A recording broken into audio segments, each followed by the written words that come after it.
Jina langu naitwa Abasi Kimvuli. Mimi ni mfanyabiashara. Nafanya biashara ya kukodisha screens, LED screens kwenye event mbalimbali. Lakini pia mimi ni mwekezaji ambapo nawekeza katika soko la hisa la Dar es Salaam. Lakini pia ni mwalimu, nafundisha watu kuhusu uwekezaji katika hisa. Kwa sababu nimegundua ni kitu ambacho watu wengi hawana elimu nacho. Episode hii bana imedhaminiwa na Zan Securities. Hawa ni mawakala wa wawekezaji kwenye soko la hisa la Dar es Salaam walioidhinishwa na mamlaka ya masoko ya mitaji na dhamana wanaofahamika kama CMSA, ili kuweza kutoa huduma za uwekezaji kwa watu wanaotaka kushiriki kwenye masoko haya ya dhamana na mitaji. Hivyo basi, kama wewe mwenyewe ungependa kuanza kuwekeza kwenye hisa au hati fungani ila bahati mbaya hujui pa kuanzia, unaweza ukawacheck Zan Securities nao wakakupa mwongozo wa namna gani kuwekeza kulingana na malengo yako wewe mwenyewe. Na consultation ofisini kwao ni bure kabisa. Ila pia Zan Securities wanafanya usimamizi wa uwekezaji unaofahamika kama fund management kupitia mfuko wao wa uwekezaji wa pamoja unaoitwa Timiza Fund. Mfuko huu wa Timiza Fund unakuruhusu wewe kuanza kuwekeza kwa kuanzia shilingi 10,000 tu na kuendelea. Unaweza ukawatembelea ofisini kwao au ukadownload application yao inayopatikana Play Store pamoja na App Store inayofahamika kama Zan Invest. Ukiingia humo ndani unaweza ukapata information zote zinazokusaidia wewe kuanza kujifunza au kufahamu namna ya kuwekeza kwenye mifuko ya uwekezaji wa pamoja, kwenye hisa ama hati fungani za serikali na za makampuni binafsi. Tuendelee na episode.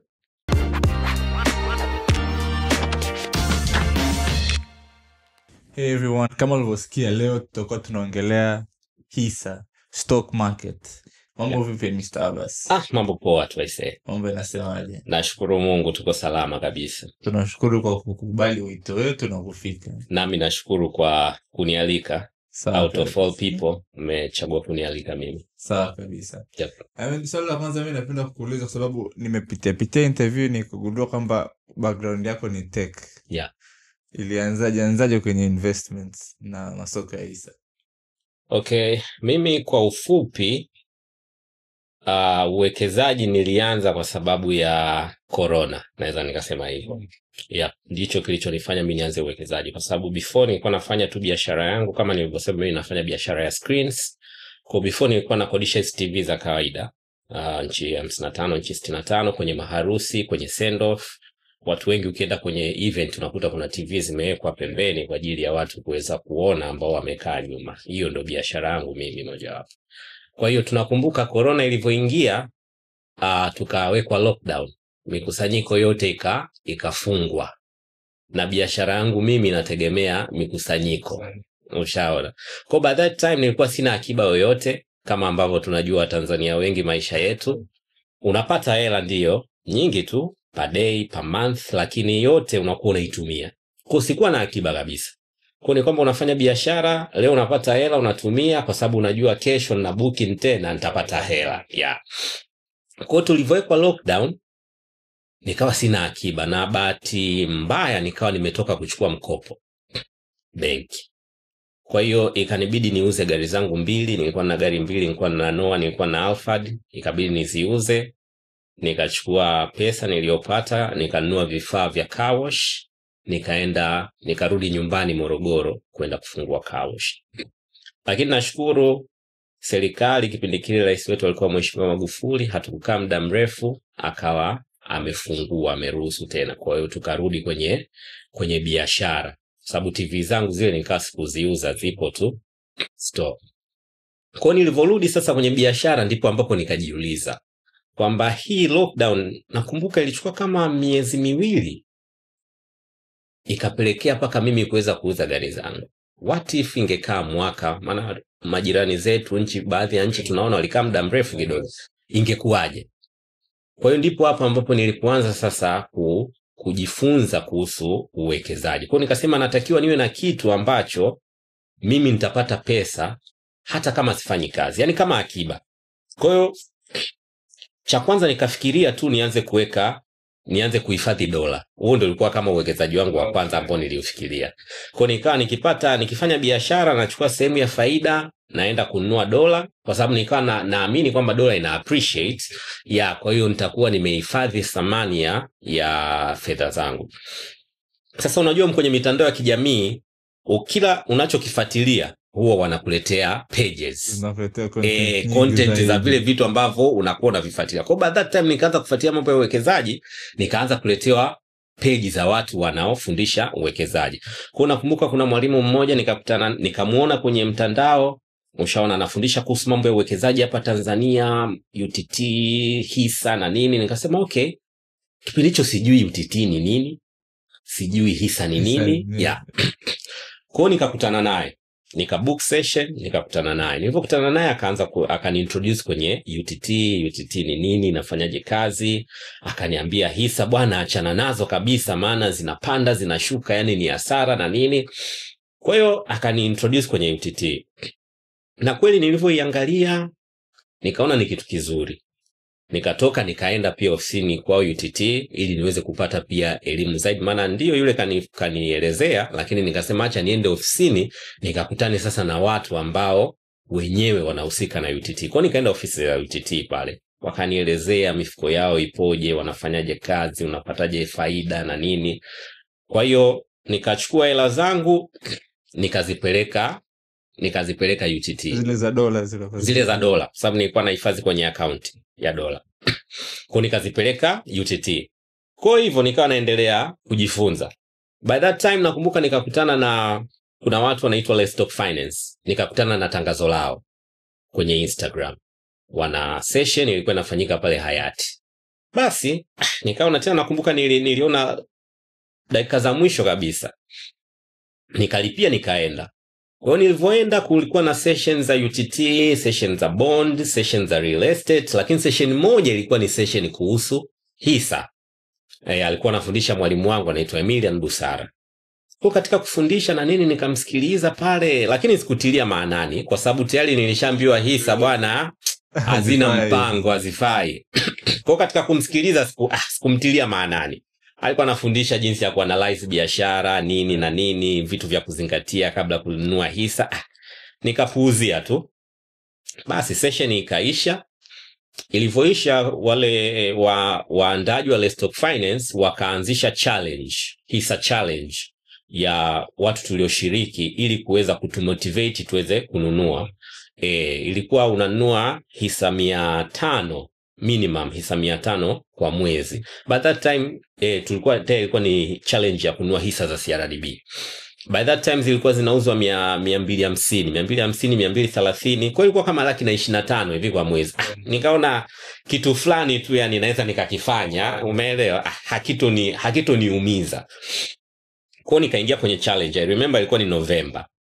Kwa tukaanza pale unanunua hisa 500, nanunua November ilikuwa ndio hiyo 230, 250. Ilipofika Disemba bei ikaanza kupanda.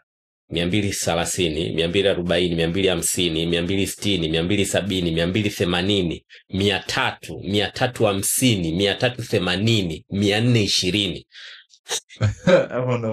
Nikaona mbona hichi kitu nikikompea sasa na uwekezaji wangu wa kwenye UTT ambao napata almost 12%, huku mbona imekuwa kwa kasi sana kwa muda mfupi. Nikaona okay, huku kuna jambo. Tulivyotoka kwenye ile session ya Let's Talk Finance, nakumbuka mwalimu Emilian Busara alitoa namba yake ya simu kwa mtu ambaye atapenda kumuuliza maswali. Nikamuuliza maswali tulivyotoka pale kwenye session kwenye WhatsApp. Nikamwambia mimi nataka niwekeze na nini. Akaniambia nunua hisa za CRDB za kutosha by that time. Nikapuuzia tu bwana, hisa za nini mimi. Kwa nilipoona imepanda nikarudi tena kwake. Bwana mwalimu, mimi nataka sasa hivi sana ninunue. Kaniuliza, ulinunua wakati nilipokuambia uzinunue? Nikamwambia bwana, kusema ukweli mimi sikuzinunua bwana. Next time nikikwambia ununue. Kwa hiyo tunafanyaje? Nikamwambia mimi bwana nataka ninunue na nataka niwekeze sana kwenye hisa kwa sababu nimegundua, nimeona ni kitu ambacho nimefanya comparison na uwekezaji wangu mwingine, naona huku kama kuna faida kubwa. Lakini kabla ya kununua ningependa nijifunze yale ambayo litufundisha siku ile. Na siku zile ulikuwa Siku ile mimi silikuwa tunapoteza muda. Napoteza muda tu. Akaniambia sawa, haina shida, naweza nikakufundisha. Charges zangu mimi ni hizi hapa. Ni kubwa kusema ukweli. Kwa hiyo ikabidi nikamuuliza tunaweza tukawa wengi, yani nikachukua na wenzangu ili tucontribute katika hiyo fee. Akaniambia ina shida. Kwa nika organize na wenzangu tukamwalika, tukatafuta sehemu akatufundisha. Kwa hiyo hapo ndipo ambapo safari yangu kwenye uwekezaji wa hisa ikaanza rasmi. Kwa nikajifunza, nilivyojifunza kidogo kidogo nikaanza sasa kuongeza nguvu kwenye hisa. Kwa kadri nilivyokuwa nazidi kupata maarifa ndivyo ambavyo nilivyozidi kuwekeza nguvu kubwa kwenye hisa. Mpaka sasa hivi mimi sina sehemu nyingine ninayowekeza zaidi ya kwenye hisa. Na hujawahi kurudi nyuma kwamba? Yaani sijawahi kurudi nyuma. Sijawahi, kwa sababu ukijua nini unachokifanya inakuwa inakurahisishia sana wewe kuweza kufanya maamuzi. Ningependa kabla hujaingia kwenye vitu ambavyo ni deep zaidi, Yes. Kwa yule ambaye hajui hisa ni nini na zinafanyaje kazi, naomba utupe kama brief kutuelezea. Hisa kwa ufupi kabisa, tukisema hisa inawakilisha umiliki wako katika kampuni. Kunapokuwa na kampuni, kwa mfano mimi na wewe tukifungua kampuni, tuko watu wawili. Kwa maana yake wewe unamiliki 50% na mimi namiliki 50% ya kampuni. Kwa tukiwa watu 10 itategemea sasa hapo contribution yetu iko vipi. Hata sisi tulivyokuwa hapa tumesema mimi na wewe tumefungua kampuni, sio lazima tuwe wote tuna 50%. Kwa mimi inawezekana nimecontribute kitu kikubwa katika mtaji wa kampuni. Labda nimecontribute 75%. Wewe umecontribute 25%. Kwa mimi nitakuwa na umiliki 75% na wewe utakuwa una umiliki 25%. Kwa hiyo tutapopata faida na tukaamua tugawane ile faida, mimi nitapata 75% ya faida, wewe utapata 25% ya faida. Na kwenye hasara hivyo, mimi ikitokea tumepata hasara, maana yake mimi nitapata hasara kubwa. Kwa mfano tumewekeza mtaji labda milioni 100.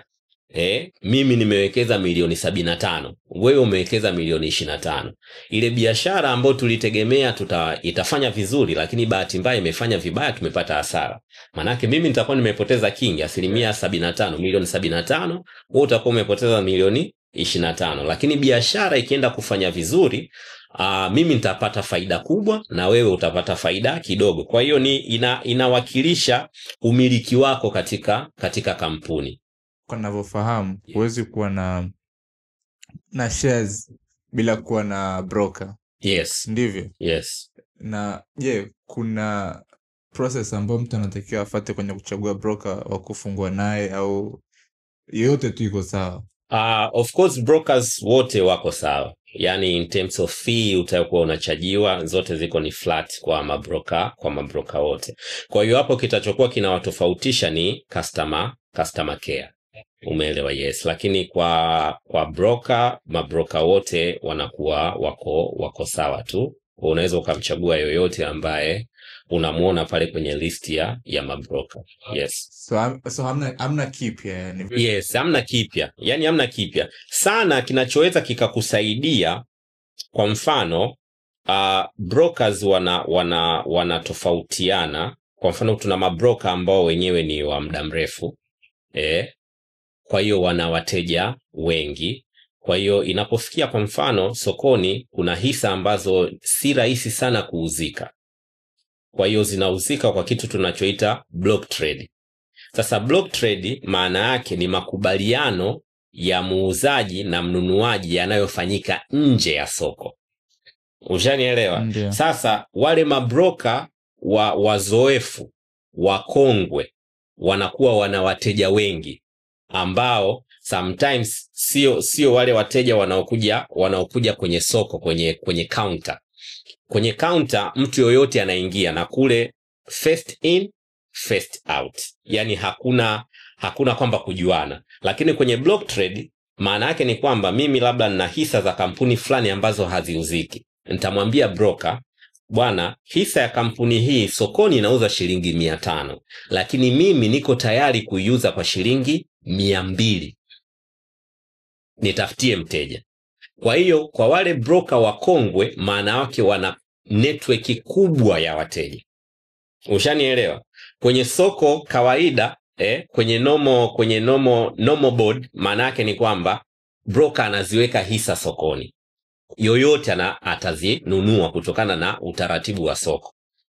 Si umenipata? Umenielewa hapo? Yeah. Kwa hiyo advantage ya kutumia mabroker hawa wakongwe ndo hiyo, kama hisa ile itakuwa haiuziki kwa wepesi, kwa hiyo atakutafutia mteja wa nje nje ya soko. Yes. Okay. Kwa jinsi ulivyoelezea ni yes. Tumeongelea mpaka sasa hivi positives za kwenye soko. Yes. Kwa ulivyokuwa unaanza mpaka sasa hivi, unaweza kusema changamoto gani mtu ambaye atataka kuwekeza kwenye hisa ategemee? Okay, changamoto nyingi ninazoziona zinakuwa ni za ukosefu wa maarifa. Yaani wengi utasikia changamoto ya hisa ni kupanda, kushuka kwa bei. Lakini mimi siioni kama changamoto, mimi naiona kama fursa. Ndio. Ukiwa na maarifa, kampuni inaposhuka bei, kampuni nzuri, ni fursa, sio changamoto. Kwa changamoto yake mimi wanavyosema ni hiyo, kwamba changamoto ni bei kushuka, lakini pia kuna baadhi ya kampuni zimekuwa hazitoi magawio kwa muda mrefu. Kuna baadhi ya kampuni zimekuwa zinapata hasara kwa muda mrefu. Kuna baadhi ya kampuni unakuta zinaweza zikawa zinatoa gawio, lakini gawio lake limekuwa halikui. Kwa hiyo changamoto nyingi ambazo zinatokea sokoni, nyingi zinatokea ni kwa sababu watu wengi wanakosa maarifa. Yaani kampuni haianzi ghafla kutengeneza hasara. Kama unavyoona ugonjwa hujagi ghafla, unakuwa una dalili. Kwa hiyo mara nyingi, kwa sababu hufanyi check up, unakuja kuujua ugonjwa kwenye stage ya mwisho, unaelekea kwenye kifo. Lakini kama ungekuwa unafanya check up, maana yake katika zile dalili za awali wangeweza kuzitibu na wewe ungekuwa uko salama. Vivyo hivyo kwenye uwekezaji wa hisa. Watu wengi wanawekeza, yani mtu ananunua tu zile hisa, basi anasubiria tu tamko la gawio. Umeelewa? Yeah. Lakini unatakiwa uifuatilie ile kampuni, kwa sababu uwekezaji wa hisa ni umenunua biashara. Ile ni biashara yako. Lakini kuna watu wengine wanafanya on your behalf. Si umenielewa? Kwa ni lazima ufuatilie biashara yangu inaendaje. Lazima ujue ni vitu gani nikiviona katika uchumi vinaenda kuathiri biashara yangu. Si umenielewa? Kabisa. Wewe unamiliki hisa za Swissport. Kumetokea lockdown, ndege hazipai. Swissport haitofanya vizuri.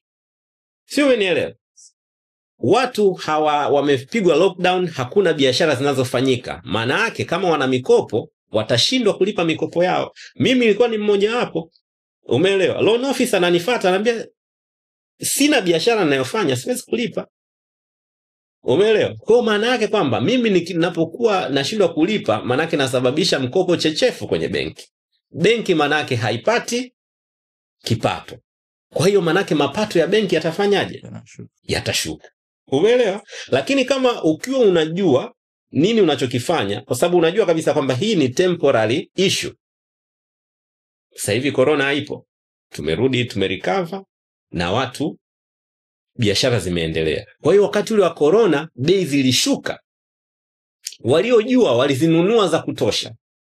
Sasa hivi watu walionunua kipindi cha corona, kwa mfano kama CRDB tunazungumzia sasa hivi ni mara 7 ya kipindi cha corona. Yaani mtu alichokiwekeza kimepanda mara 7, kinakaribia mara 8 ya kile alichokiwekeza. Lakini watu ambao walikuwa hawajui walipanic na waliuza. Kwa hiyo changamoto nyingi ninazoziona sokoni ambazo zinazungumzwa ni kwa sababu watu hawataki kufuatilia uwekezaji wao.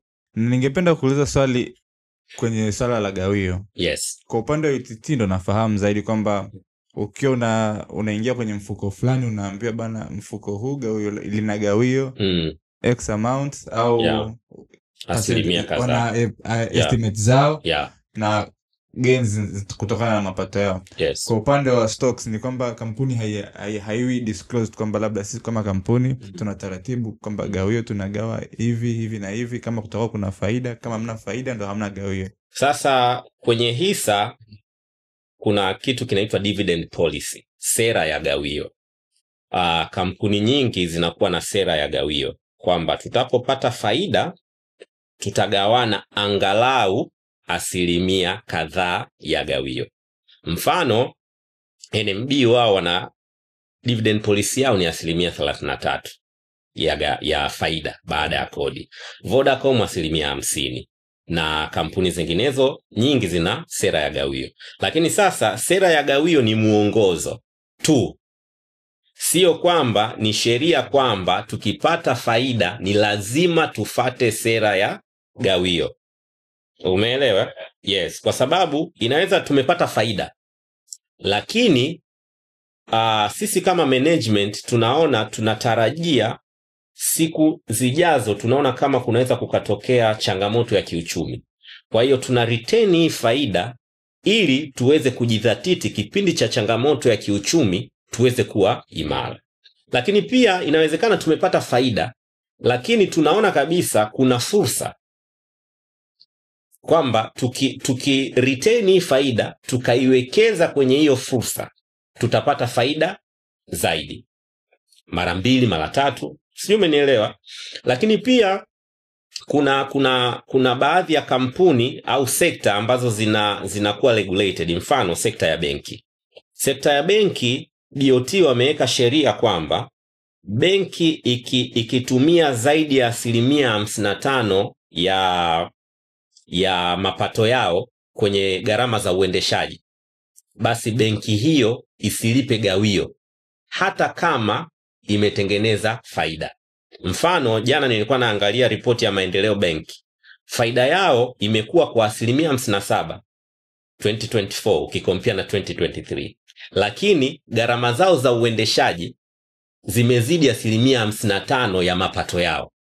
Umeelewa? Yeah. Kwa hiyo wameomba kibali, kwa sababu BOT anasema unaweza ukalipa ila mpaka yeye akupe kibali. Kwa unaomba kwamba bwana, nimetengeneza faida, kwa utawaandikia BOT nimetengeneza faida, lakini gharama zangu ziko 1 2 3 zimezidi 55%. Naomba nilipe gawio. Kwa BOT walichowajibu kwamba mlete strategy. Mtafanya nini ili kuweza kupunguza hizi gharama za uendeshaji? Kwa hiyo kampuni imeamua kwamba hawatolipa gawio kwa mwaka wa fedha wa 2024. Japo faida imepanda. Sio, umenielewa? Kwa hiyo huku kwenye hisa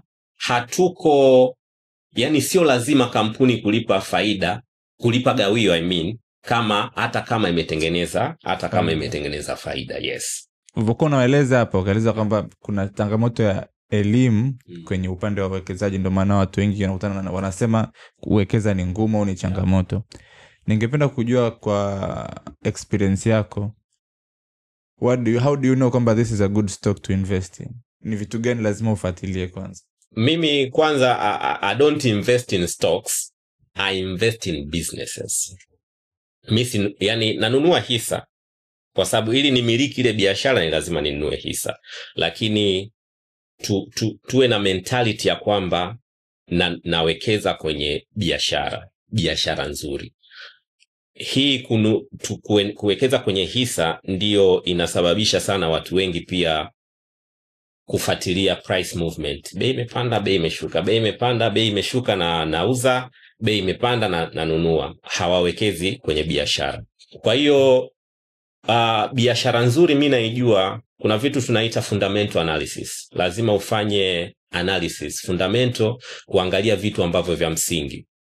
Sasa kuna vitu vingi vya kuangalia, au kuna njia nyingi za kuangalia biashara. Inategemea pia hiyo biashara iko kwenye sekta gani. Kwa ni lazima ujue kwanza biashara unayotaka kuwekeza iko kwenye sekta gani. Lakini vitu vya msingi lazima uangalie kwanza management.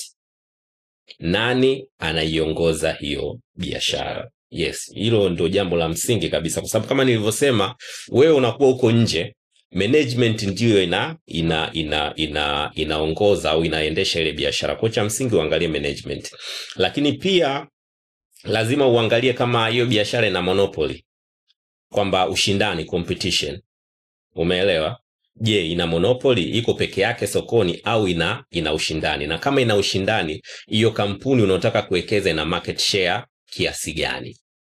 Umenielewa? Kwa market share ni jambo la msingi. Lakini kitu kingine lazima uangalie kitu tunasema competitive advantage. Yani wana competitive advantage ni iwekeje? Yani wao wana kitu gani ambacho cha tofauti kuliko na mshindani wake au watu wengine? Na swali rahisi kabisa la kujiuliza ni kwamba hii kampuni, kwa mfano mimi leo nikapewa mtaji, je, naweza kucompete na hii biashara? Umeelewa? Mfano, ushawahi kwenda sehemu ukakuta kuna bidhaa 3, 4, 5, lakini wewe kwa sababu unaijua bidhaa fulani utaenda kununua ile. Mfano mimi nikupe mfano tu, mimi nyumbani ni Morogoro. Watu wa Morogoro kwenye mabasi, yani lete mabasi yako yote unayoyajua, lakini tutapanda Abudi. Yani kuna kipindi fulani ilikuwa pale wakati stendi iko hapa Ubungo, unaenda pale unakuta mabasi mengine yapo na hayana watu, lakini tunakaa tunasubiria Abudi inayotoka Morogoro. Umeelewa? Sasa umeona kwamba hiyo biashara ni kwamba yule ametengeneza brandi yake kiasi kwamba wewe hata uwe na mtaji kushindana naye ni ngumu. Umeelewa? Kwa hiyo manake ana brand loyalty. Yani watu wako royal na ile brand. Sasa ukiweza kupata biashara ya aina hiyo ni biashara nzuri sana. Umeelewa? Ukienda vijijini huko kuna watu wanajua benki ni 2 tu, CRDB na NMB. Umeelewa? Kwa hiyo wekeza kwenye kampuni ambayo ina hiyo feature kwamba imesambaa vya kutosha, watu wanaiamini. Umeelewa? Kwa hiyo hicho ni kitu ambacho pia cha kukiangalia. Lakini pia sasa ndo tukishatoka huko tunasema hiyo ni qualitative analysis. Ni analysis ambayo haihusishi mambo ya mahesabu. Umeelewa? Na pia tukija hapo kwenye qualitative analysis, kuna kitu tunasema wekeza kwenye defensive stocks. Kwenye stocks kuna aina za stocks. Tunaposema defensive, maana yake hizi ni kampuni ambazo zenyewe zitatengeneza faida hata kama kuna changamoto ya kiuchumi. Mfano, kipindi cha corona sukari ilikuwa inaendelea kuuzika, tena iliadimika. Umeelewa? Kukiwa na kampuni ambayo inatoa huduma ya energy, kwa mfano TANESCO ikiwa listed. Umeelewa? Ukiangalia na vitu vingine, ni kampuni ambayo inatoa huduma ambayo ni muhimu. Wewe leo uweze kuacha kulipia luku. Umeelewa? Maji.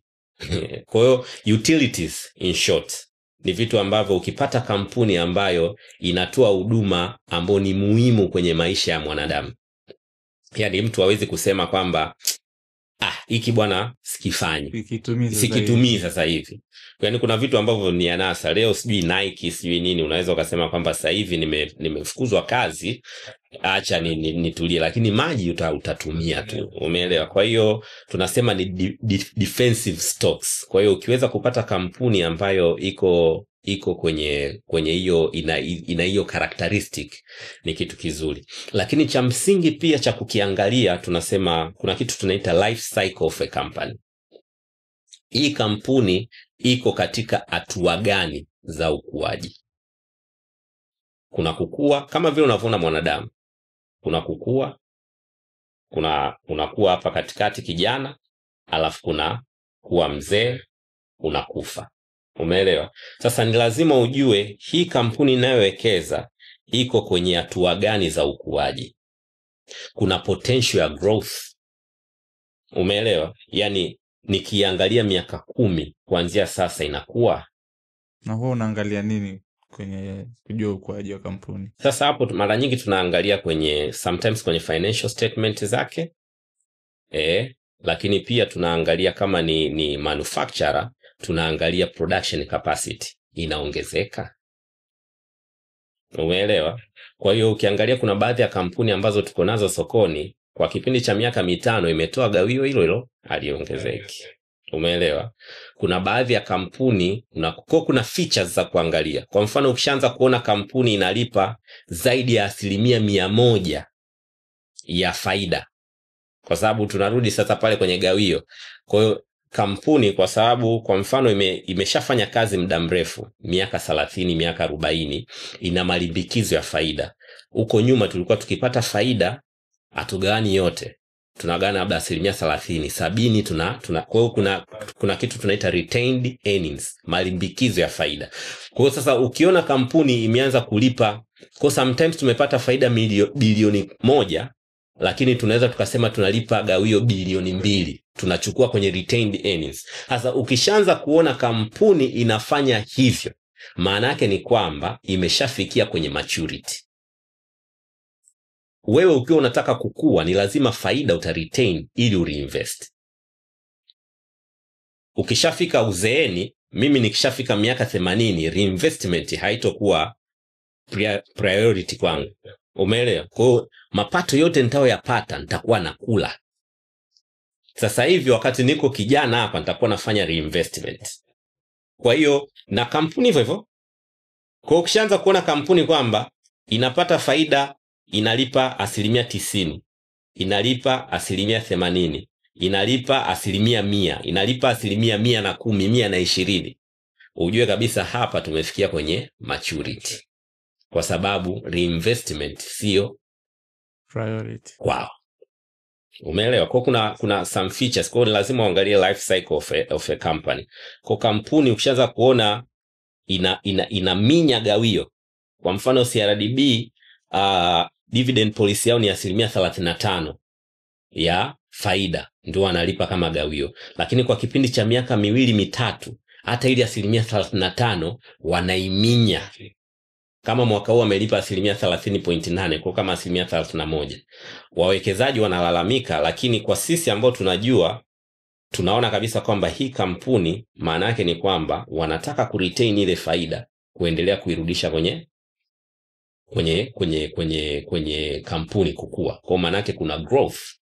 Ukiangalia pia bankable, watu ambao wanatumia huduma za kibenki wako chini ya 25%.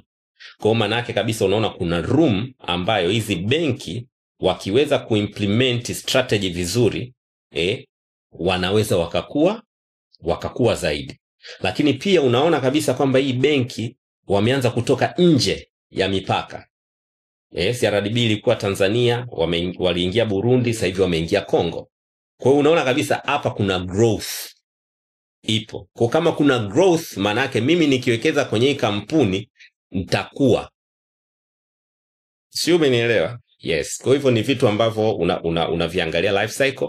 Lakini sasa tukija ndo utakuja sasa kwenye quantitative analysis, pia utaingia sasa kwenye financial statement. Umeelewa? Kama vile unavyoenda kwa daktari atakufanyia unajisikiaje? Nasikia mwili unauma. Hiyo ndo qualitative. Umeelewa? Nasikia mwili unauma, nasikia kama jasho linatoka. Kwa daktari anaweza kujua okay, sasa tuingie kwenye vipimo. Kwa kwenye vipimo sasa ndo tunaingia kwenye financial statement. Tunachukua financial statement ya kampuni, hasa pale tunaanza kuona afya ya kampuni. Kwa sababu wewe unaweza uko kwenye sekta ambayo inafanya vizuri, haina shida, lakini sasa labda management yako yenyewe ndio tatizo. Kwa tunaingia sasa kwenye financial statement na kuangalia kwenye balance sheet, mali, madeni ya kampuni, tunaingia kwenye income statement kuangalia mapato, matumizi, faida, then tunaingia kwenye cash flow statement kuweza kuangalia sasa mwenendo wa hela imetoka wapi, imeenda wapi, mmekopa, hamjakopa, mmenunua labda mashine au mmenunua uwekezaji gani. Yes, kwa tunaingia huko tunaangalia. Baada ya hapo sasa tunakuwa tunapata jibu kwamba okay, hii kampuni ni nzuri, naweza nikatia hela yangu hapa na nikawa niko salama, yani niko safe.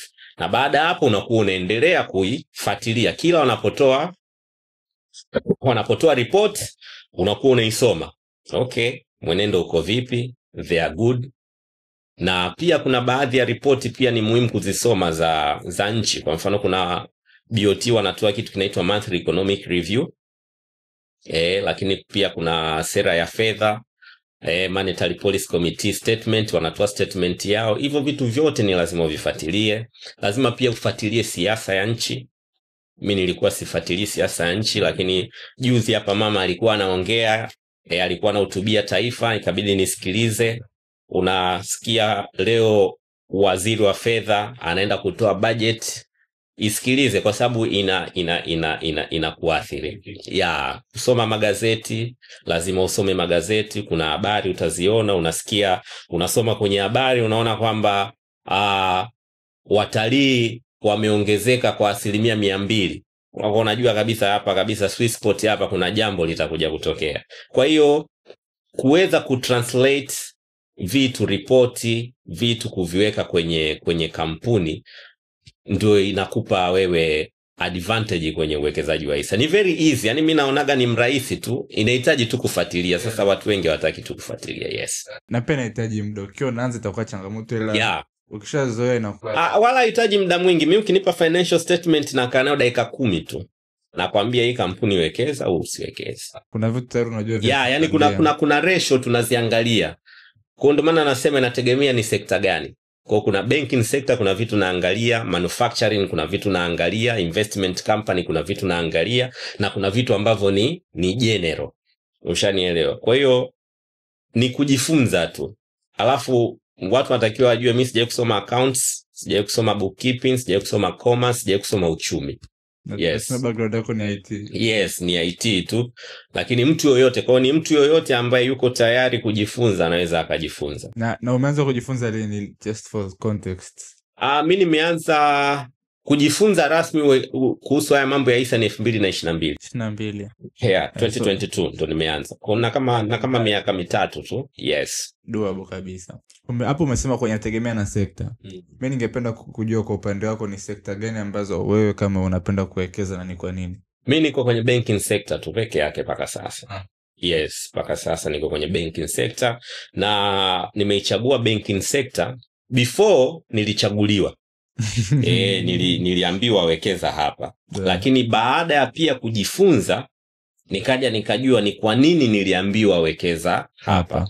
Banking sector ndio sector ambayo iko highly regulated kuliko sekta nyingine yoyote. Kama nilivyokuambia. Naam. Umeona tu hiyo, kuna hiyo feature kwamba hata kama umetengeneza faida, BOT yuko pale katika kuangalia gharama zako za matumizi na mapato. Ndio. Kwa hiyo hata kama umetengeneza faida, kama gharama zako zimezidi, usilipe gawio. Kwa yuko pale ana monitor on my behalf mimi kama mwekezaji. Kwa sababu banking sector ndio sekta ambayo ikitetereka maana yake ni uchumi wa nchi umetetereka. Si umenielewa? Kwa ukiangalia duniani kote, ukisikia tu kuna changamoto ya uchumi, sekta ya kwanza kutetereka ni banking sector. Ndio maana mara kwa mara regulator yuko katika kuongeza minimum capital requirement. Nilikuwa nasoma gazeti jana, Kenya wameambiwa benki zote zenye capital chini ya bilioni 10 ya Kenya hawatakiwi kulipa gawio. Umeelewa? Yeah. Chini ya bilioni 10 waongeze capital, wachukue ile faida wairudishe kwenye nini? Capital. Ili wanaona kabisa kuna changamoto za kiuchumi zinaweza zikafanyaje? Zikatokea. Kwa hiyo umeona kwa ni biashara ambayo ni kwa mwekezaji ni very safe. Kwa sababu yupo pale regulator. Biashara zingine hizi wanaweza kuna kampuni haikutoa gawio, shareholders wakaweka pressure kwa management. Bwana, hata ikibidi mkakope mtulipe gawio. Na kampuni ikaenda kukopa. Okay. Umeelewa? Yeah. Haiwezi ikatokea hata siku moja banking sector ikaja ikalipa 100% ya faida yake. BOT hawezi akakubali. Banking sector ndio sekta ambayo ili alipe gawio anapeleka kwa hata hiyo 55% kakidhi mahitaji, lakini ni lazima uende uchukue lile gawio unaotaka kulipa umpelekee BOT. Bwana BOT, mimi nataka nilipe shilingi 65 wawekezaji wangu. Kwa BOT akwambia okay, lipa. Lakini anaweza akakwambia no, usilipe 65, lipa shilingi 60. Nikiangalia hapa your capital requirement, your core capital labda naona kabisa hapa kuna changamoto. Kwa hiyo lipa shilingi 60. Kwa hiyo banking sector ni sector ambayo nzuri, iko highly regulated, lakini pia tunapozungumzia uchumi wa nchi yoyote tunazungumzia banking sector. Yaani ukitaka ujue uchumi wa nchi una perform vizuri au vibaya, nenda kaangalia tu performance za mabenki. Q1 report zimeanza kutoka za mwaka huu. Benki nyingi ukiziangalia faida yake either haijakuwa sana au imeshuka. Umeelewa? Ndiyo. Yaani benki nyingi. Na kabla ya hapo nilikuwa nikisoma monthly economic review, niliona kabisa credit kwenda kwenye private sector growth yake imeshuka, imefika paka 12%, ambapo mwaka 2023 ilikuwa inacheza kwenye 17% mpaka 20%. Kwa hiyo kuweza tu kurelate hivi vitu vinakuwa vinakwambia. Lakini pia mikopo chechefu nimeona ya benki nyingi zimeongezeka. Inawezekana pia ni kwa sababu tuliona hapa Trump amesema kuna mashirika hizi ambayo inapokea misaada. Inapokea misaada. Kwa kuna watu wafanyakazi mule ambao walikuwa na mikopo benki, manake wanashindwa kulipa mikopo yao, kwa inakuja kwenye mikopo chechefu. Kwa banking sector ni sekta nzuri sana ambayo inaweza ikakupa utajiri. Kwa sababu ni sekta ambayo ikipanda inapanda, ikishuka inashuka. Kwa hiyo ni wewe tu kuwa macho. Wakati pale bei zimeshuka, nunua tu za kutosha, kwa sababu lazima wata bounce back, hasa kwa benki kubwa hizi mbili. Yaani hii ni mihimili ya nchi, NMB, CRDB. Yaani hakikisha kwenye portfolio yako ukosi hizi benki mbili, kwa sababu ndio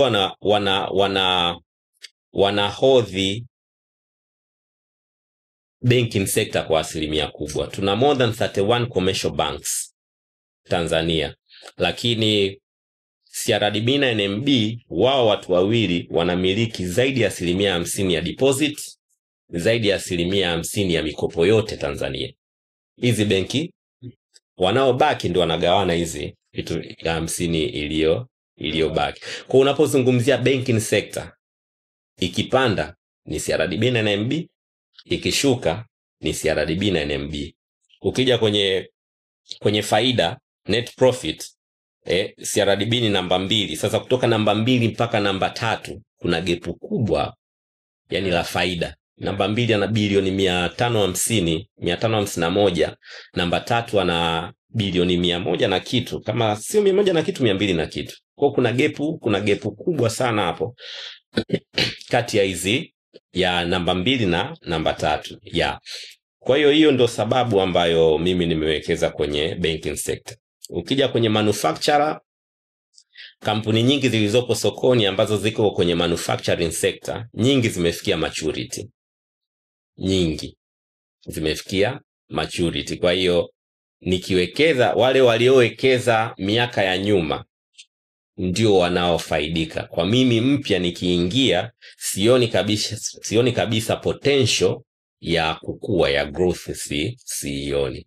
Kwa sababu nyingi utakuta hata bei zake za hisa nyingine zimestack, nyingine hazipandi sana, lakini wengine ndo kama hivyo naosema, kwa mfano Twiga Cement kwa kipindi cha miaka 3-4 wamekuwa nalipa shilingi 390 throughout. Kwa maana yake ni kwamba faida yao haikui sana. Kwa statement hizi hapa nilichopata ni kwamba kwa mtu ambaye anaanza, unamshauri aanze na banking sector, kwa sababu hata kama yeye atashindwa kufanya thorough analysis, anasaidiwa na BOT. Na cha pili ni kwamba usiwekeze kwenye kampuni ikiwa matured. Tafuta zile ambazo zina grow. Yes. Okay. Basi kwenye stocks hapo ulipea kuelezea kwamba kuna defensive stocks. Na pia mimi kwa upande wangu kwa research nimeona kuna growth stocks, kuna value stocks.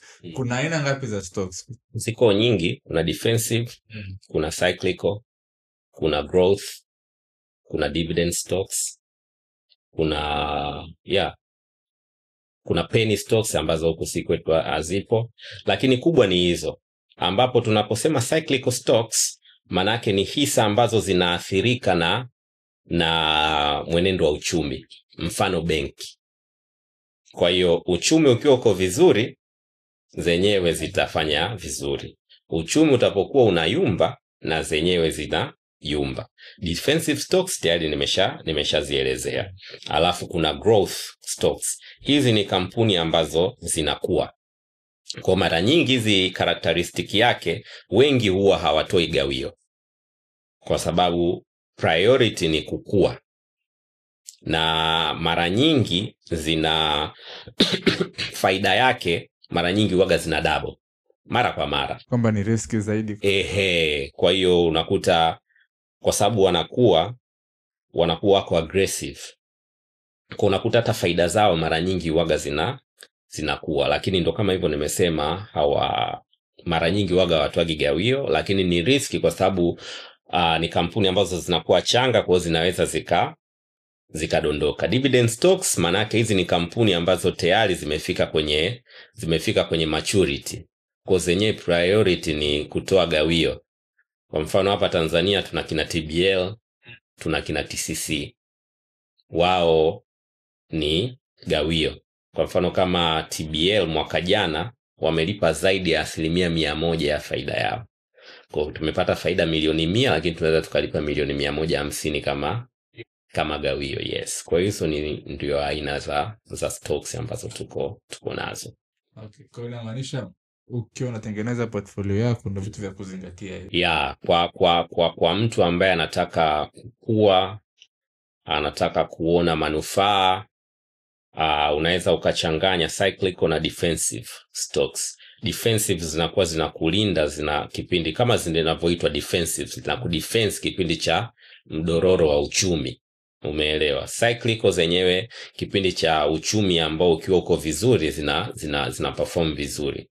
Kwa hiyo cyclical wakati kipindi uchumi una perform vibaya, bei zinashuka, wewe zinunue nyingi zaidi kwa ajili ya kwamba uchumi utapo bounce back, wewe utakuwa umepata faida nzuri zaidi.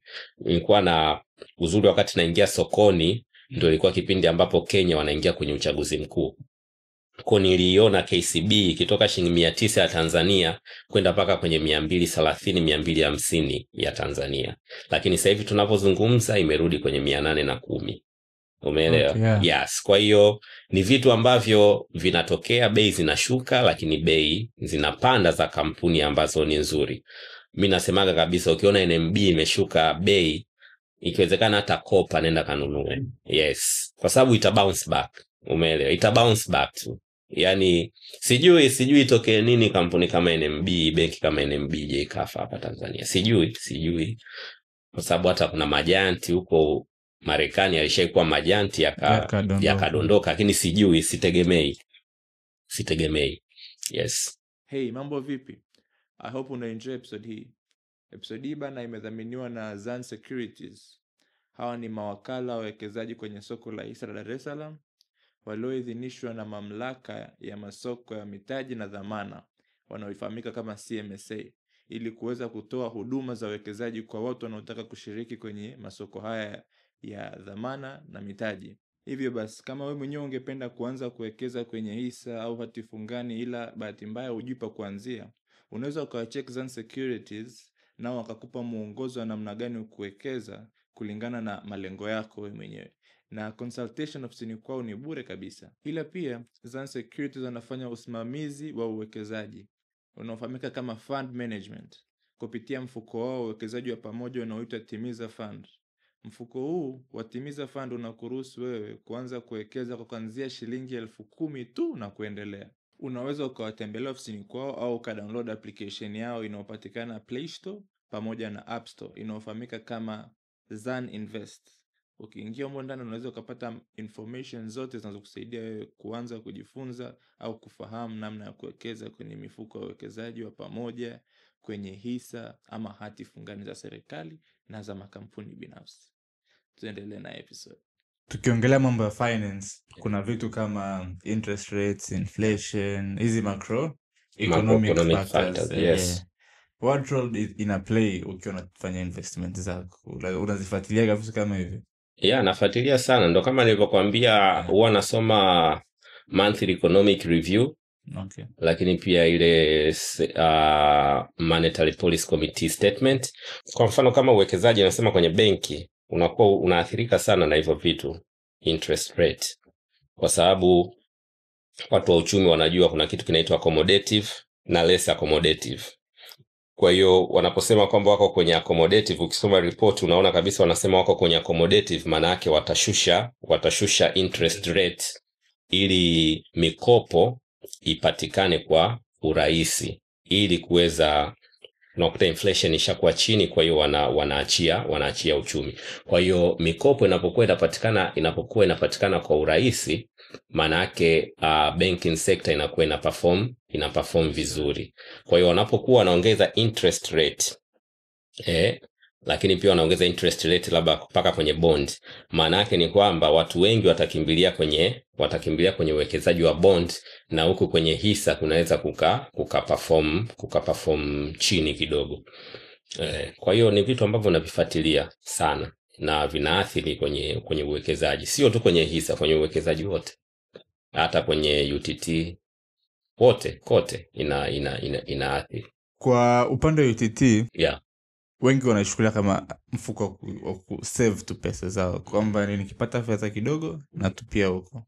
Je, kwa upande wa stocks pia mtu anaweza kufanya hivyo, au kuna muda ambao ni lazima? Kwa mfano tuseme ulivyosema Kenya kwa kuna uchaguzi, kwamba ndo muda mwafaka kuingia kwenye stocks za benki za KCB.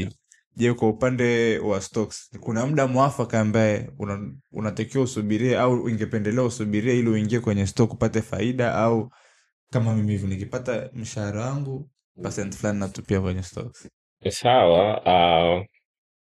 Kuna kitu kinaitwa dollar cost average, ambapo unanunua hisa kila mwezi no matter the price, ambapo ukija kufanya average utajikuta umepata uko kwenye positive side. Lakini pia nunua hisa kwa kufanya analysis. Kwa hakuna muda maalum kwamba mimi nisubiri. Kwa unaweza ukasubiri kama unaona kwamba sokoni sasa hivi watu tu wameamka na miemko, bei zinapanda. Kwa mimi ninaponunuaga hisa naangaliaga thamani, value. Kwa hiyo kama nikiona kabisa hii hisa thamani yake iko chini kuliko bei inayouzwa, mimi nanunua muda wowote ule. Kwa hiyo hakuna muda maalum wa kusema kwamba labda nisubirie sijui uchaguzi, sijui nisubirie nini. I don't time the market. Watu wana time the market. Huwezi kutime the market. Kwa wewe angalia tu thamani. Ndio maana nasisitiza sana watu wajifunze kuweza kufanya analysis. Kwa hiyo mimi ninapokuwa kwa mfano nimewekeza kwenye CRDB, kwa kadri wanapokuwa wanatoa report na kuwa nasoma, naona kabisa kwamba okay, sasa hivi mwenendo wa kampuni bado ni mzuri, kwa naendelea kununua. Kwa nikiona kama labda mwenendo wa kampuni hauko vizuri, labda ndo nitastop au nitauza. Hapo tumeongelea kuhusiana na portfolio, ukasema cyclic na defensive ni muhimu sana. Yeah. Kwa upande wako wewe unazingatia nini kwenye utengenezaji wa portfolio yako? Mimi sasa hizi portfolio yangu ndio kama nilivyosema iko kwenye banking sector. Iko kwenye banking sector, na mimi sio mfuasi wa diversification. Usiweke mayai yote kwenye kapu moja, lakini mimi naamini unaweza ukaweka mayai yote kwenye kapu moja na ukakiangalia kikapu kwa umakini sana. Kwa hiyo mimi sio mfuasi sana wa diversification, kwa sababu kuna mtaalamu mmoja aliwahi kusema diversification ni kwa ajili ya watu ambao hawajui nini wanachokifanya. Warren Buffett. Ushaona? Kwa hiyo mimi ni mfuasi wa concentration strategy. Kwa hiyo nikipata kampuni ambayo naona kabisa hii ni kampuni nzuri, na ina potential ya kufanya vizuri, basi naweka nguvu zangu hapo. Kwa hiyo so far mpaka saa hizi mi concentration yangu kubwa iko kwenye benki ya CRDB. Hizo kama KCB ni mara moja, ila kila KCB mi sijawahi kununua kabisa, nilitolea tu case study. ni case study. Ila sijawahi kuinunua. Wakati KCB inashuka nilikuwa bado sina elimu, kwa nilikuwa naona is a risky investment. Na hapa hivi tumeongelea kwamba upande mwingi ni wa uwekezaji kwenye hizi public listed company ambazo zipo kwenye Dar Stock Exchange. Nilikuwa nataka kujua je, ni bora mtu anayetaka kuinvest ainvest huko au afanye kwenye hizi private equities exactly. Sasa private equity ina changamoto zake. Uzuri wa kuwekeza kwenye Dar es Salaam Stock Exchange, cha kwanza ni liquidity. Unapotaka kuuza hisa zako, kwa sababu ile kampuni iko listed, kwa ni rahisi wewe kuuza hisa zako.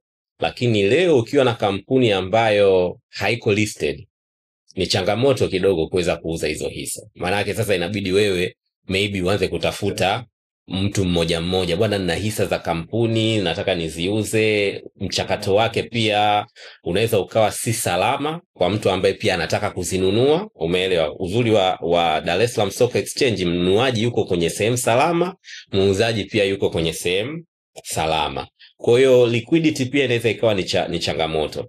Lakini pia kampuni inapokuwa iko listed kwenye Dar es Salaam Stock Exchange, moja la takwa la kisheria ni kwamba ni lazima watoe financial statement ili kuweza kujua mwenendo wa kampuni. Leo sidhani wewe kama kampuni kama ya Azam unajua statement yake iko vipi, mapato, matumizi na nini, umeelewa? Lakini kampuni zote ambazo ziko listed wanatakiwa kutoa financial statement. Kwa hiyo inasaidia katika uwazi kwa mwekezaji kuweza kujua mwenendo wa kampuni yake uko vipi. Lakini pia katika masuala ya kikodi, kampuni ambayo iko listed, withholding tax ukipokea gawio unakata 5% tu. Lakini kwenye kampuni ambayo ni private equities ambayo haiko listed utakatwa 10% ya kwenye withholding tax kwenye unapopokea gawio lako. Yes. Kwa hiyo ni vizuri mtu akawekeza kwenye listed companies. Yes. Kwenye tafiti zangu mtu mmoja alikuwa anatoa maoni yake kuhusiana na upande wa kuwekeza kwenye stocks. Yeye haamini kwenye kuwekeza kwenye stocks. Anasema kwamba kuwekeza kwenye stocks ni kama una gambo, kwa sababu sio wewe unaifanya maamuzi, ni watu wengine. Wewe umeweka lako, unaamini kwamba maamuzi utakayofanya hao ni sahihi. Una nini la kusema kwenye kuhusiana na hilo?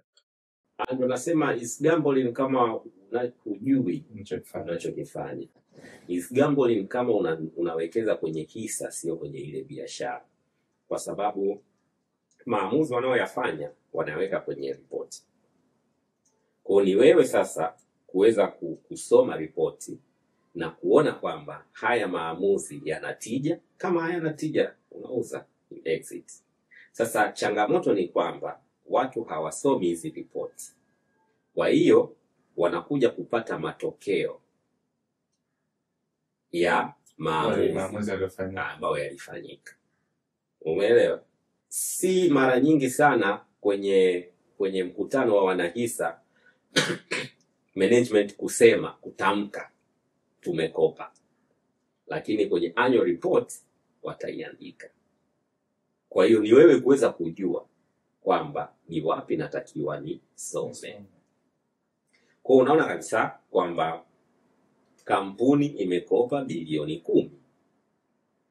Riba tutakuwa tunalipa 11%, 12%, 13%, 14%. Kwa ni wewe sasa kuweza kujua kwamba okay, na watasema huu mkopo tumekopa ni kwa ajili ya nini. Kwa wewe sasa kuweza kujua huu mkopo waliokopa kwa kama ni 12%, maana yake interest expense itakuwa ni shilingi kadhaa. Je, wana mapato ya kutosha kuweza kukava huu mkopo? Kwa tunapokuja sasa kwenye ratio ya interest coverage ratio, unapiga pale mahesabu yako. Hapa interest coverage ratio iko vipi? Naona kabisa ni 0 au ni 1.2. Mapema kabla hawajaushinda ule mkopo sasa. Kwa sababu wamekopa mwaka huu, Kwa tutaanza kuona expenses watakuja kuzionyesha kwenye ripoti yao inayofuata. Kwa mimi kabla ripoti inayofuata haijatoka, maana yake mimi nitauza hisa zangu mapema. Sababu naona kabisa kwamba hapa hii kampuni haiko. Ni vile tu mtu aichukulie kama biashara. Unajua watu wengi wanapowekeza kwenye hisa hawaichukulii kama ni biashara yao, ndio kwa sababu kama hivyo wanaosema hawahusishwi kwenye maamuzi, kwa hiyo hawajifeel kwamba ni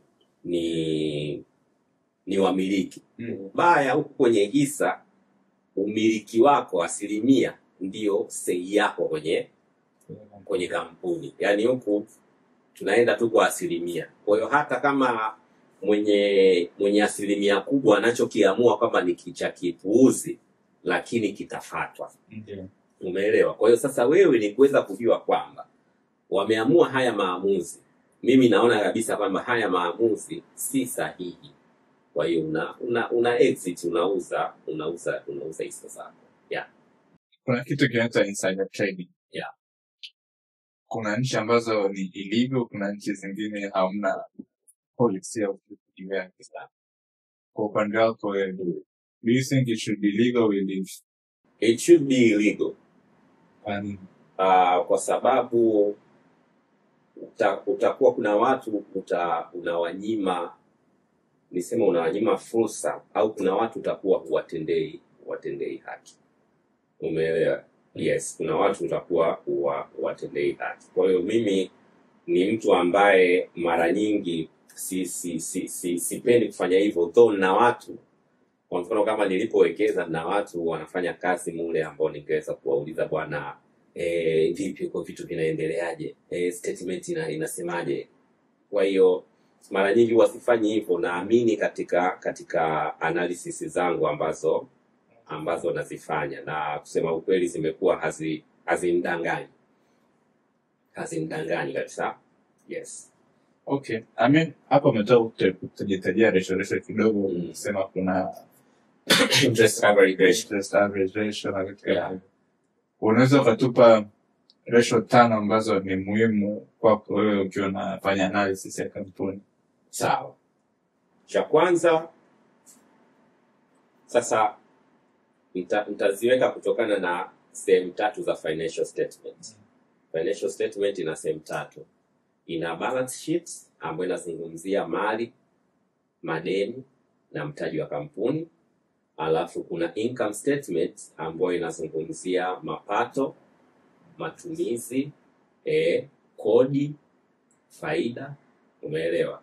Alafu kuna cash flow statement ambayo ndo pahali ambapo mimi napaangaliaga sana. Kwenye cash flow statement kwa kutatuambia kwamba pesa imeingia shilingi ngapi, imetoka shilingi ngapi, tumewekeza kwenye nini, kama kuna madeni ambayo tumekopa, au kama kuna hisa mpya ambazo tumeissue. Yes, kwenye cash flow statement. Kwa nikianza kwa mfano kwamba kwenye balance sheet kuna kitu kinaitwa quick ratio. Quick ratio nataka niangalie kwenye madeni kuna current liabilities na non-current liabilities. Current liabilities maana ni madeni ya muda mfupi, non-current liabilities ni madeni ya muda mrefu. Kwa quick ratio inataka kuangalia mali za ambazo tunaweza tukaziconvert kuwa cash. Kuna current asset. Current asset maana hizi ni mali ambazo tunaweza kuziconvert kuwa cash kwa muda mfupi. Yani liquid asset, yes. Kwa hiyo kwa mfano cash au cash equivalents. Kwa tunaangalia current asset tunazo za kutosha kuweza kucover current liabilities. Kwa inaitwa quick ratio. Kwa unaangalia hii kampuni mali zake ambazo ziko liquid na madeni yake, nini ambacho kiko kikubwa. Kwa ukiona kama mali ni chache kuliko madeni, inaweza ikawa changamoto kidogo. Lakini pia tunaangalia debt level, tunaangalia mali, total asset na total liabilities. Mali tulionazo, jumla ya mali na jumla ya liabilities, madeni tulionayo. Kwa hiyo ukiona kampuni ina mali chache kuliko madeni, hiyo inaweza ikawa ni red flag. Lakini pia tunaangalia ni asilimia ngapi ya mali zimekuwa ziko financed na mikopo na asilimia ngapi za mali zimekuwa ziko financed na equity ambapo ni fedha za wanahisa au fedha za kampuni. Kwa hiyo hivyo ni vitu ambavyo vichache naviangalia. Lakini nikija kwenye income statement inategemea sasa na sekta. Umeelewa? Kwa hiyo kama ni manufacturing naangalia gross profit margin ambapo wametumia asilimia ngapi ya mapato ya mapato yao wametumia kwenye gharama za uzalishaji. Gross profit tunaangalia gharama za uendeshaji. Alafu kuna operating profit margin. Kwa hiyo wametumia asilimia ngapi ya mapato yao kwenye gharama za uendeshaji. Kwa kuna uzalishaji na uendeshaji, cost of sale na operating expenses. Baada ya hapo pia nitaangalia sasa kitu ambacho ndio muhimu, interest coverage ratio. Je, mapato tunayobakiwa nayo baada ya kutoa gharama za uzalishaji na uendeshaji yanatosha kuweza kulipa interest expenses zetu? Umeelewa? Kama mikopo na yes. Kwa hiyo inaitwa interest coverage ratio. Je, mapato yanayobakiwa nayo yanatosha? Kwa pale ukipata kwa mfano ni 1, interest coverage ratio ni 1, maana yake ni kwamba wewe unadaiwa shilingi 1 na wewe umebakiwa na shilingi 1.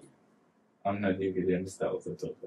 Umeelewa? Au unakuta ni 1.2. Unadaiwa shilingi 1 wewe una 1.2. Wewe una kile 0.2 kile ndio ulichobakiwa nacho. Kwa hiyo interest coverage ratio nzuri ni kuanzia 2 na kuendelea.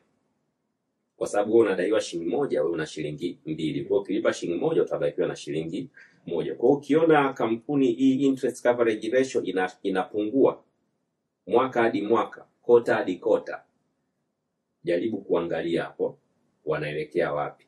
Kwa nini inapungua? Ni kwamba mapato yanapungua au mzigo wa deni unaongezeka.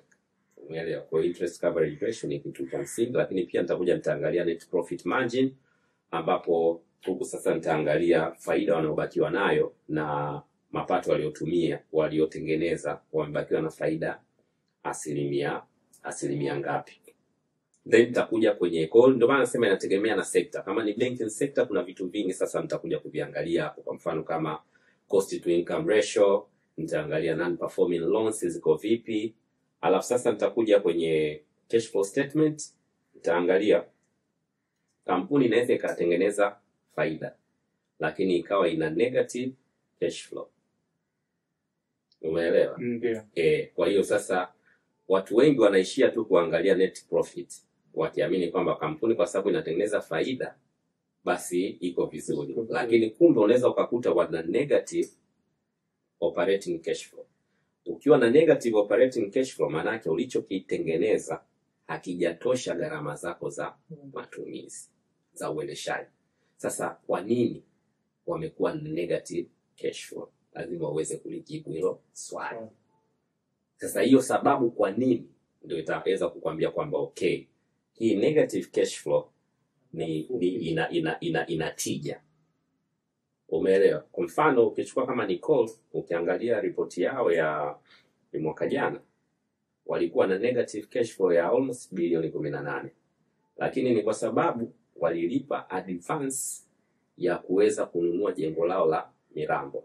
Kwa unaona kabisa kwamba hii negative cash flow kwamba walichokitengeneza ni kidogo comparing na matumizi.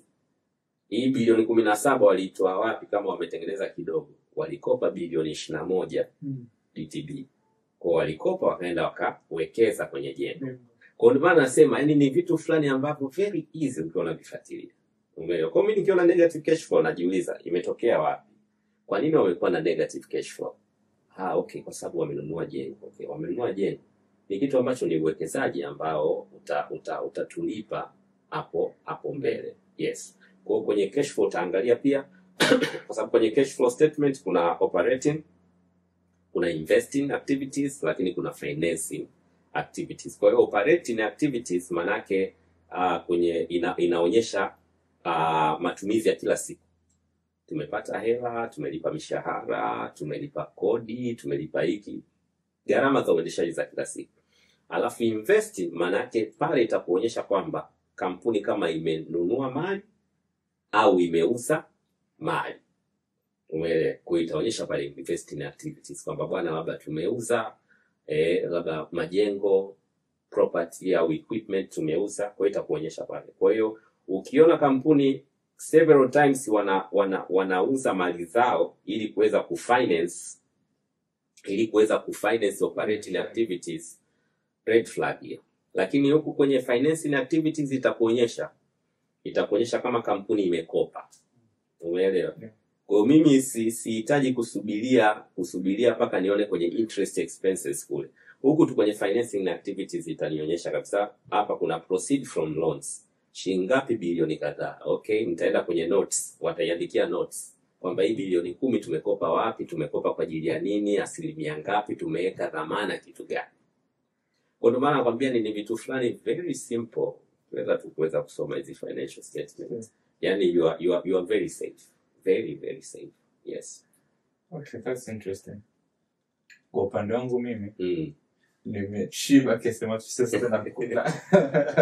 Aina ndio. Yeah. Kama kuna kitu ambacho ungependa kukiongelea watu wajifunze kwenye stocks. Mimi ningependa niwaambie Watanzania wengi tuwekeze katika uwekezaji wa hisa, kwa sababu so far mpaka sasa hivi bado foreigners ndio wengi ambao wanawekeza kwenye soko letu.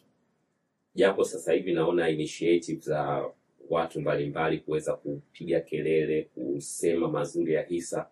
Tumeanza kuona mwamko sokoni, lakini bado watu wengi sana wana vidonda wa uwekezaji wa hisa, kwa sababu wengi waliwekeza kwa sababu hawajui. Yaani unakuta mtu anakufuata, mimi nilinunua hisa za Vodacom, nataka kuziuza, naambiwa haziuziki. Vodacom hawezi kuzinunua, kwa nini hawazinunui? Ni tatizo hili. Yaani huyo aliwekeza hajui ni nini ambacho anakifanya.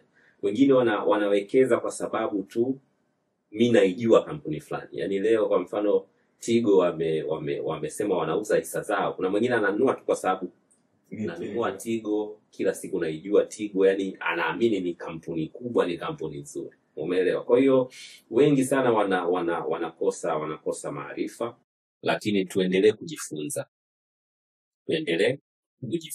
Tujifunze. Ukijifunza kwenye hisa, yani hutopata pressure base ikishuka. Na mimi ndio ilikuwa sababu yangu kubwa ya kujifunza. Yani kwamba niweze kujua kwa nini bei inashuka nisipate stroke. Mimi nimewekeza kiasi kikubwa sana kwenye hisa. Kikubwa, na naendelea kuwekeza. Kikubwa sana ambacho na sina sehemu nyingine nazowekeza. Nilikuwa na hela UTT zote nilizitoa nikapeleka kwenye hisa zote nilizitoa. Kwa hiyo I know what I'm doing. Kwa hiyo kikubwa ni watu wajifunze. Na pia ningependa kujua kutoka kwako. Yeah. Vijana wengi unakuta sasa hivi wanajitafuta. Ungemshauri naye aanze kuwekeza kwenye hisa au atafute kwanza kipato alafu ndo aje kuanza kuwekeza kwenye hisa? Afanye vyote. Afanye vyote, awekeze kwenye hisa, lakini awekeze pia kwenye biashara yake, kwa sababu kwenye uwekezaji kuna formula ya umri. Yani umri wako ni kiasi gani uwekeze kutokana na umri wako. Kwa hiyo utachukua 100. Kwa hiyo yani tuseme kwa lugha nyepesi kabisa, umri wako ndio kiasi cha kuwekeza kwenye sehemu ambazo ni salama. Kwa mfano kwenye bonds, UTT huku ambapo kumetulia. Kama wewe una miaka 18, maana yake 18% ya investment zako usiweke kwenye sehemu ambazo ni salama. 10% inayobaki upeleke kwenye sehemu ambazo ni kuna calculated risk. Kwa hiyo kama ni kwenye biashara yako wewe mwenyewe au kwenye kuwekeza kwenye hisa. Kwa hiyo unaweza ukaanzisha biashara yako pia, kwa sababu hisa ni biashara. Umeelewa? Kwa hiyo ni kwamba wewe unaamua tu, badala ya mimi kufanya biashara, niwape watu ambao tayari wana experience, wana muda mrefu sokoni, tayari wana market share kubwa, wana market base kubwa, niweze kufaidika na sehemu ya hii biashara. Yes. Ni kama una uwezo wa kufanya biashara, unaweza kufanya biashara, lakini usiache kuwekeza. Lazima uwekeze sehemu ya mapato yako. Yes. Kama ulivyosema wewe uko unafanya biashara na changamoto ikatokea, umeona nikawa na lakini ningekuwa nimeshaanza kuwekeza kwenye hisa, manake ningeweza kupata kipato. Kwa hata sasa hivi bado nafanya biashara, mimi nafanya biashara, lakini sehemu ya mapato yangu naipeleka kwenye hisa. Kwa hiyo nakuwa na passive income. Hapo Juni, hapo tarehe 2 Juni nacheka vizuri kabisa. Hela kazuri kabisa kanaingia. Yes. Thank you so much Mr. Douglas for kuja through. It was really insightful. Kama nilikwambia mimi nimeshiba mpaka sasa hivi sitaki kula tena. Haina neno. So hopefully na wewe umejifunza. Ukiwa na swali lolote just leave kwenye comments na tutamfikishia na majibu yatarudi. Till next time.